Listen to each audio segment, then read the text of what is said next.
ഇത് നമ്മളപ്പോൾ കുറച്ച് ചക്കട ഉണ്ടാക്കാനുള്ള ഒരുക്കത്തിലാണ് കേട്ടോ. അപ്പോൾ അത് അരിപ്പൊടിയിലേക്ക് കുറച്ച് തേങ്ങ കൊത്തി വറുത്തതും ചക്ക വേവിച്ചതും കൂടി ഇട്ട് വിട്ടാൽ ഇനി ഇതിലേക്ക് കുറച്ച് ഏലക്കായ നമുക്ക് പൊടിച്ചത് ചേർത്ത് കൊടുക്കാം. അപ്പോൾ ഏലക്കായ ഞാനിവിടെ കുറച്ച് പഞ്ചസാരയും കൂട്ടിയിട്ട് പൊടിച്ച് വെച്ചിട്ടുണ്ട്.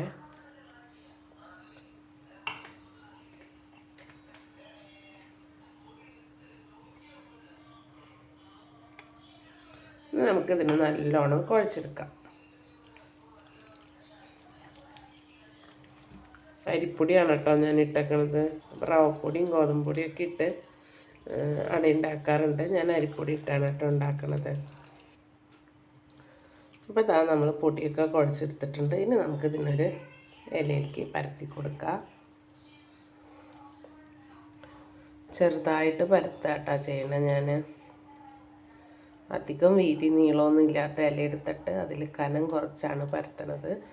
മാവ് കൂടുതലുണ്ടെങ്കിൽ അത് മാറ്റാം. എനിക്ക് കൂടുതലുണ്ടായിരുന്നു കേട്ടോ. അപ്പം ഞാൻ മാവ് മാറ്റി കുറച്ച് കനം കുറച്ച് പരത്തി കഴിഞ്ഞാൽ വേഗം വെന്ത് കിട്ടും.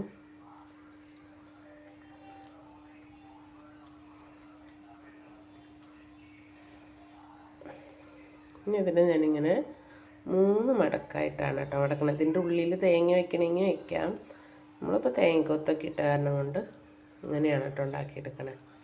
ഇങ്ങനെ 3 മടക്കിൽ എല്ലാം നമുക്ക് പരത്തിയെടുക്കാം.